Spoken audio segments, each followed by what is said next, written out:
So who we got? The moment he realized he just killed his wife. You probably been knew it. Let's see what they talking about.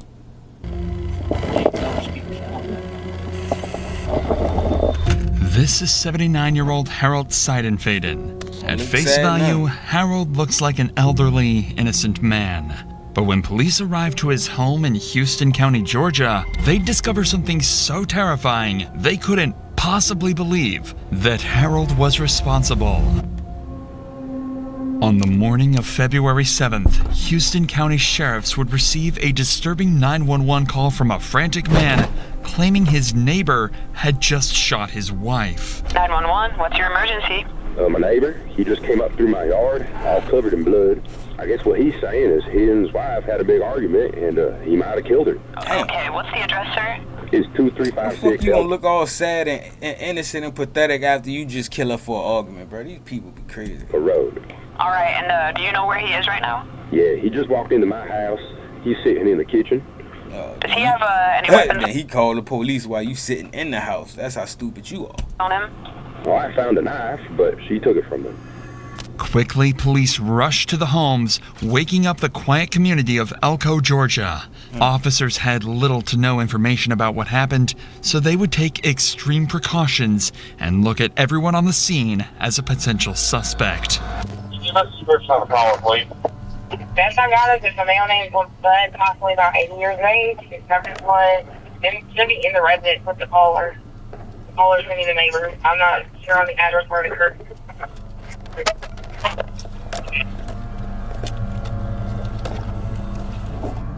I don't think this is going to be the... Come up here. What's going on, fella? Keep your hands up where I can see him. Where's he at? Where is he at? He's in my house with my wife. He called me. He said, Nader, you home? I said, yeah.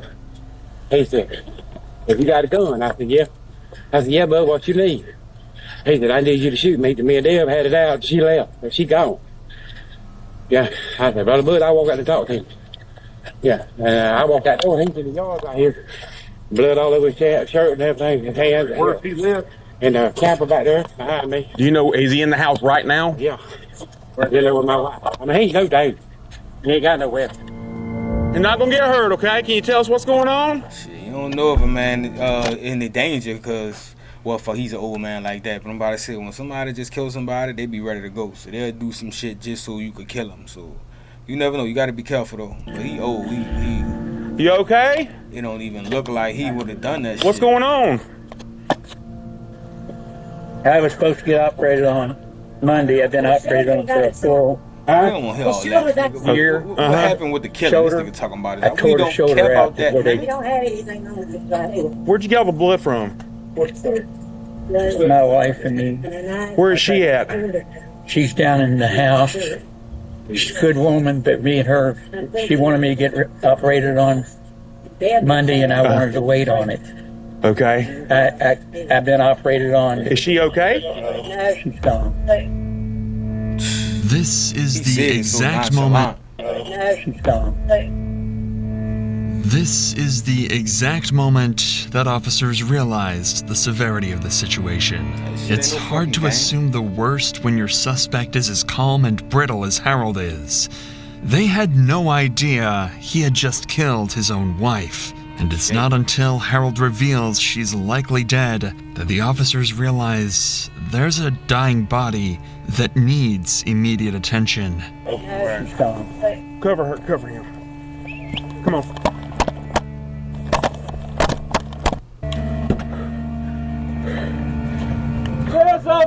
Officers can never fully trust a witness or a suspect's claims. For all they know, someone could be hiding inside the trailer with a weapon. For all they know, she still could be alive and he thought she was dead. You know what I'm saying? So we don't know.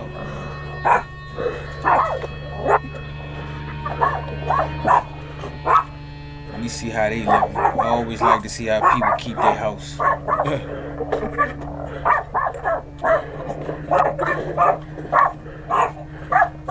I never knew so many people are hoarders until you go to watching these videos and you see how people living in their house. Shit just be everywhere.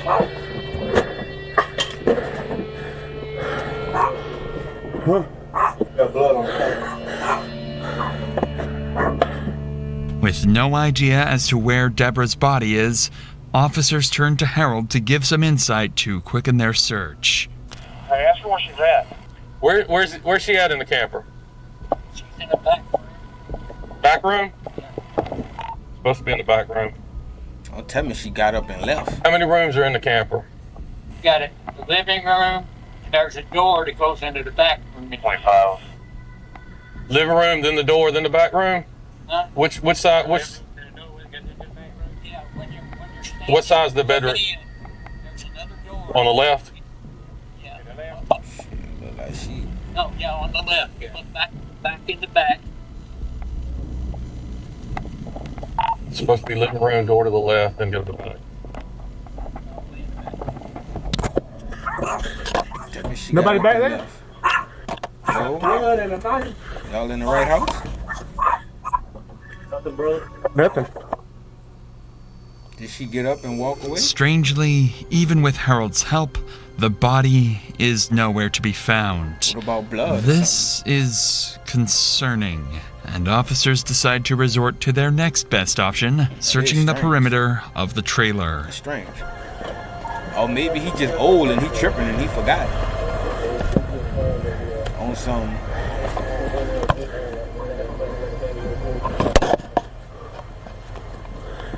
Either that or she got up like she wasn't dead, like I said, and she got up and tried to like move, or she got up and walked away. You good in there? They should have drippings of blood and all that shit leaving the trail or something. Where she's at? Y'all was On in the the back wrong. bed. She's under the blanket. Under the blanket. You didn't see that the first time?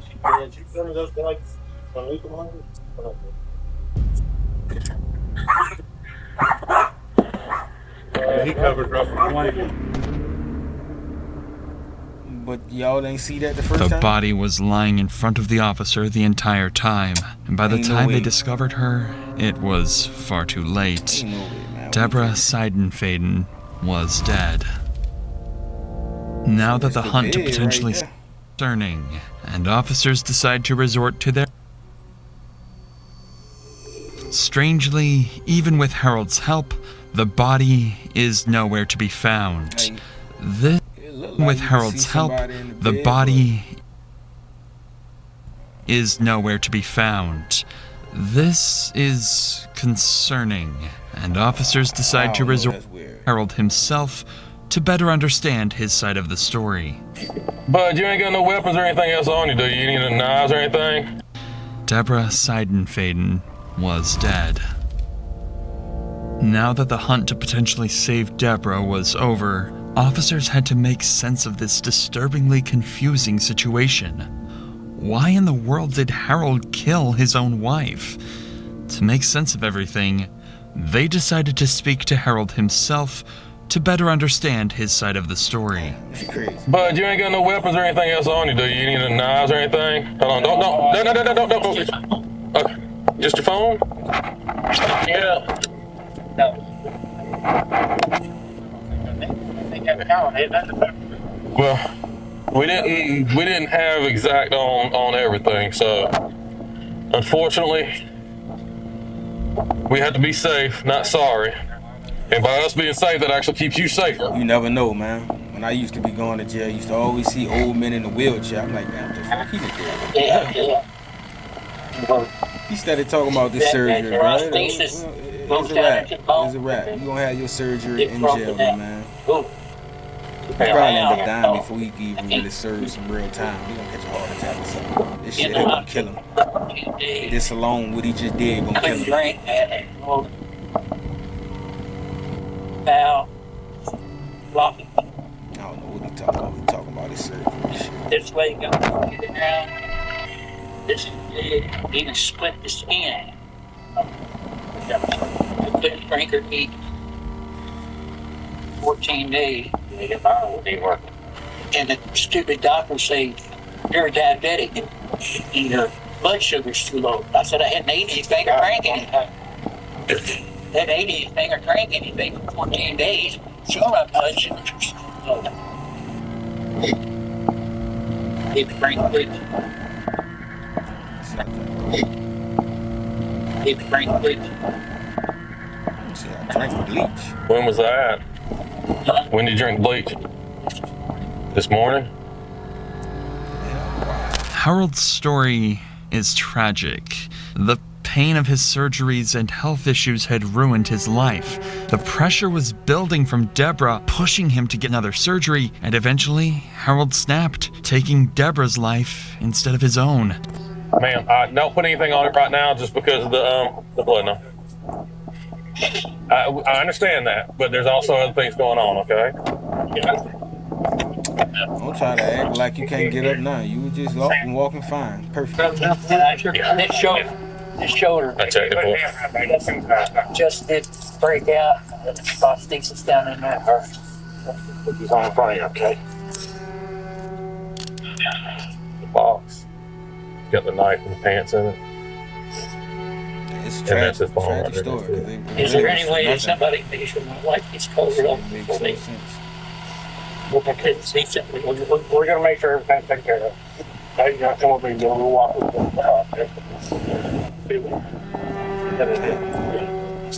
Yeah, I'll stay with you. Bud, you gonna stay with me for a minute, okay? Oh, okay. He's gonna bring the car up to you. He calm. Make it a little bit He easier. handling it. He know he fucked up though. You gonna have to slide. Put your other foot up there and then kind of push. Pull your left foot in. Y'all could have got a lower call, Oh, like a okay. regular police car. While it's easy to feel bad for Harold, it's important to remember that he just brutally killed his own wife, and officers need to treat this as a homicide investigation. With this in mind, they turn to the three witnesses on scene, where they learned the dark life Harold had been living for the last year. They'd start with Harold's neighbor, the man who initially called 911.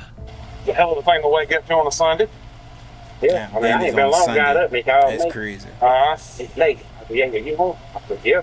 He said, you gotta go. I said, yeah, bud, what's going on? I need you to shoot it. No, but I just I just like have the other things to help my rig. I gotta kill me after I came.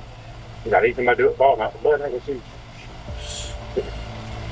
Harold's neighbor mentioned his So wife he wanted helped to kill himself, but he couldn't. He couldn't bring himself to it. treat his wounds after the shooting, so they decided to speak with her next. Hey, y'all hadn't tried to clean up anything or anything that... What did you clean up? Yeah.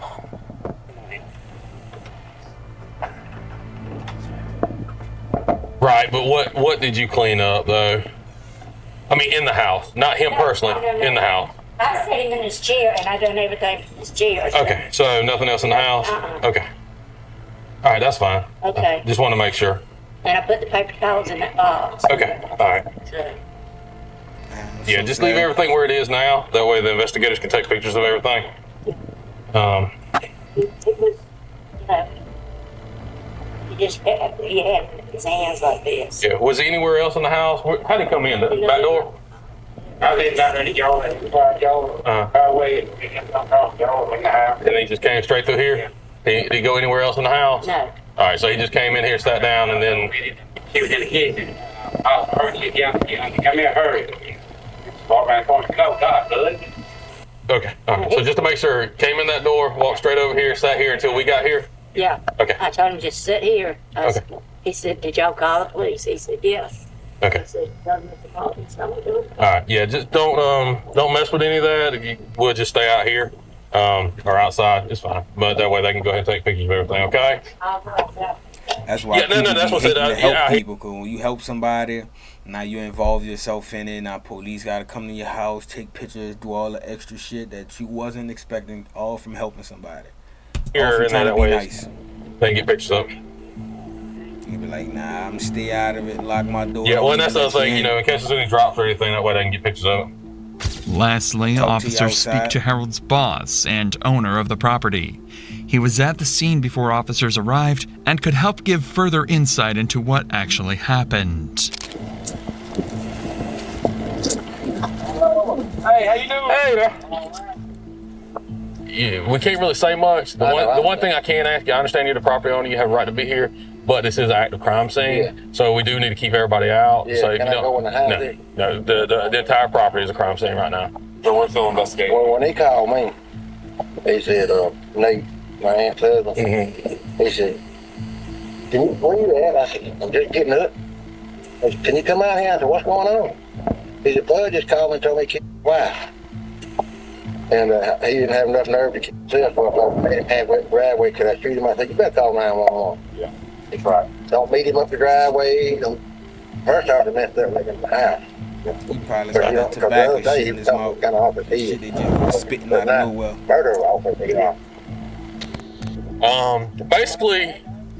Basically, I just stood there, but his spontaneous utterances where he couldn't take it anymore. She wanted him to have another surgery on his shoulder that he was supposed to have next week, and he didn't want to because of the pain and everything he's in. Apparently, that's his boss from the country club. Apparently, he's also got some heart issues. Well, that old man working going on it. Yeah, he couldn't take it anymore, and something else. Basically, it's just one of those. He had to do it to get away from her. Pretty much what it boiled down to. She wanted to have surgery. She wanted to go ahead and have the surgery, and he didn't want to have the surgery. It's crazy. I know. It sounds crazy, don't it? While some officers stayed at the scene to secure it, others transported Harold to the local hospital for treatment of potential injuries and to collect evidence such as his clothing.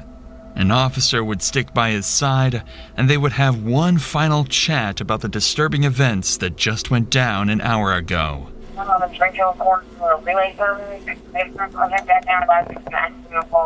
He acting way more helpless than he was when he first was on scene. Do what? They're working on getting you something that way you can use the I guess bathroom. it starts sitting in more, and you really gotta deal with it. Yeah, we'll get that in just a second. They're gonna get you something to use the bathroom with, and then we'll get you out of that and get you some clothes changed, okay? Are you hearing any voices? Are you hearing any voices, anything like that? Right now? Oh, you need to unplug. Hear me? Okay, not have any inner voices in your head. Stay watch the volume thing.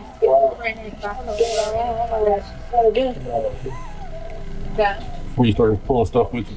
That was all officers could get out of Harold, and honestly, everything that was necessary to convict him. He was deemed competent to stand trial, and on November 23rd, Harold Seidenfaden was convicted of 2 counts of murder. Now they gotta take care of him in jail like he a baby. Like you gotta be looking after him, making sure he get medicine. Gonna have to take him to get surgeries. He's gonna be in pain all the time. Like it's gonna be. They're gonna have to. I don't know. That shit gonna be. 1 count of aggravated assault and 1 count of possession of a firearm. He was given life in prison.